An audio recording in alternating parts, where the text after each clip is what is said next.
Have you ever been in one of those conversations, talking about right and wrong, maybe with someone from a different background? Oh, no, definitely. And it just feels like you're speaking completely different languages. It's confusing. Yeah, like one person's stuck on the rules, the other's talking about what feels right in the moment. Exactly. Yeah. And you end up misunderstanding not just what they did, but the whole why behind it. Yeah. Well, today we're taking a deep dive right into that kind of cultural gap. Mm-hmm. We're going to unpack S N Balgangadhara's insights from his chapter, Selfless Morality, Cultural Differences and Ethics. It's part of his bigger work, Cultures Differ Differently. A really profound book. Absolutely. And our goal really is to see how our cultural ideas about the self, like who we think we are deep down, how that shapes our whole view of morality. It's huge. And this isn't just theory, right? We think this is a kind of shortcut to understanding those deep cultural differences you bump into every day, from small things to big global issues. Absolutely. And Balgangadhara, he doesn't just, scratch the surface. He's got three really clear aims here. Okay. First, he wants to show that cultures have genuinely unique ideas about what the self even is. They're not just variations on a theme. Right. Fundamentally different. Fundamentally different. Huh. Second, he connects the dots, how those unique self-concepts lead to, vastly different moral systems. Makes sense. And third, this is crucial, he argues that Western moral ideas, the ones often presented as universal, they just don't map onto Indian life properly. They don't explain it. So we need a different way to talk about it. Exactly. We need an Indian framework for Indian ethics. It's like, imagine two amazing stew recipes, Yeah. both delicious, Yeah. right? Okay. But one uses roots, herbs, a certain method. The other uses maybe slow-cooked broth, different spices, a whole other approach. Got it. Different ingredients, different process. But precisely. Yeah. You can't judge one using the recipe book for the other. They're just built differently, even if they both result in a great meal. Okay, so let's really dig into that fundamental divide then, starting with the Western idea of the self. Right. If you grew up in the West, chances are you think of yourself as this stable thing inside you, right? Like a hidden gem, maybe? A core identity. Yeah, a core. Balgangadhara points to thinkers like Descartes, I think, therefore I am, or Rousseau. They push this idea that your true self is this individual, rational thing you find by looking inward, like an inner fingerprint. Discoverable. Exactly. And because of that, the self can feel kind of separate from your actions sometimes. You might even say, oh, that wasn't really me. We hear that a lot. Because the real you is supposedly this inner agent, this independent decider choosing what to do based on logic or faith. The moral agent. That's the term, yeah. Yeah. This self-conscious being picking right from wrong. It's really central to Western ethics. And what's so striking is just how different the Indian concept is as Balgangadhara lays it out. Okay, how so? Well, from this view, the self isn't some inner core waiting to be found. It's more like a bundle of actions. Yeah, constantly shaped by your relationships, your community. He gives this great example. Ask, what kind of son is he? An Indian answer might be, he visits his parents every week. It's about what he does. Not his inner feelings about being a son. Exactly. The person is their actions in relation to others. The self is built, actively constructed through your deeds and how others see those deeds. So it's external, in a way. Or relational. Relational is a good way to put it. You are your responsibilities, your connections, what you contribute. There's no separate you inside pulling the strings. Your identity emerges from how you live with others. Wow, okay. That's miles apart from the inner core idea. Completely. It's like peeling an onion, looking for the center, and finding, just layers of onion, no core. So if the self is so different, how does that change morality? Where do the rules come from if not an inner chooser following a code? Right, that's the core question. And Balgangadhara's answer sort of sidesteps the whole idea of universal rules. No commandment. Not in the same way. Instead of fixed rules, Indian morality seems to be guided by what he calls arya. It translates roughly to appropriateness. Appropriateness, not rightness or wrongness. More like fittingness. Think of it less like a checklist. Think of it less like a checklist, more like knowing the perfect thing to do or say in a specific situation. Like a dancer adapting to the music perfectly. Okay, so it's about context. Hugely about context. This fit, which is also called ausipya, that's the moral compass, not a rigid law. So how do people learn what's appropriate? Through stories.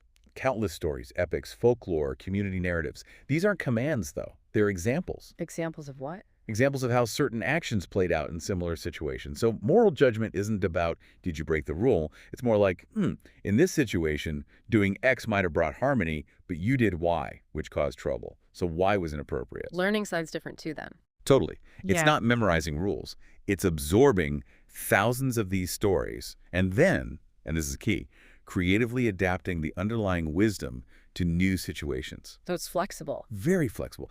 And when someone criticizes you, it's often not just saying you're bad, but offering a better, more appropriate alternative for that context. Okay, this leads into what Balgangadhara calls Indian action knowledge, right? This different way of knowing and acting. Exactly.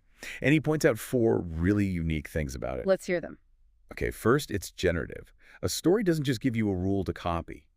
It gives you the skill, the capacity to invent new, appropriate responses. Like learning how to cook, not just following one recipe. Perfect analogy. Second, it's deeply contextual. This knowledge doesn't travel well unless the individual adapts it. You can't just cut and paste an action from an epic into your office dispute. Right, it needs translation. Third, it's kind of goalless in a specific way. Actions are meant to fit the situation itself, what it calls for, not necessarily aiming at some abstract universal end like maximize happiness. Okay. More immediate. And finally, it's community rooted. This morality needs a living group. People who recognize appropriateness, who can guide you, correct you. It's not just you and your conscience. It really emphasizes the social aspect. Absolutely. This action knowledge, this wisdom, it's built through lived experience, through stories shared and discussed in a community. It's practical, not theoretical in the same way. You mentioned context being key. So like a hero's bold move in a war story, Yeah, you wouldn't just do that in a family argument. exactly. That would likely be totally inappropriate. Yeah. The wisdom isn't do what the hero did. It's understanding why his action fit that situation and then finding your own equivalent fit for your situation now. Okay, you can just see the misunderstandings brewing here, can't you? Oh, absolutely. It's almost inevitable. Westerners, coming from that rule-based background, look for the commandments in India. And they don't find them in the same way. So they might call it amoral or irrational. But what about the other way? Modern Indians engaging with Western ideas. Well, Balgangadhara suggests that sometimes when English moral terms are adopted like rights or duty in a Kantian sense, they can get layered onto this existing exemplar-based system. Creating confused hybrids, as he calls them. Right. Because the underlying assumptions, the very concepts of self and morality are so different. It's not necessarily bad, he argues, but it can lead to incoherence if you don't realize you're mixing fundamentally different systems. Like trying to follow 2 different recipes at once. Pretty much. And we see these clashes in everyday stuff. Take a stranger asking a personal question. Okay. In the West, that often feels like impolite, a privacy breach. Yeah, there's a default rule against it, often. But in an Indian context, Balgangadhara suggests it's all about the situation. Yeah. Is the stranger guest-like? What's the dynamic? Maybe answering is appropriate, maybe deflecting humorously is. It depends. No fixed rule. Right. Or the child in the broken vase example. A Western parent might focus on confession, punishment, because lying itself is wrong. It breaks a rule. Makes sense from that perspective. But from the Indian perspective described here, the question might be, what does confession achieve? Does it teach the child care? Good. Does it just shame them? Maybe fixing it quietly and teaching care differently is more appropriate. That hits home, actually. I can see how I might react based on my background. We all do. Even something like charity. Western approaches might follow rules, duty, utility. Give X% or give where it does the most good. Exactly. But in India, stories of great givers, like King Ranadeva, they inspire imitating the style, the timing, the respect, maybe the anonymity. It's about the how, the appropriateness of the giving, not just a rule about giving.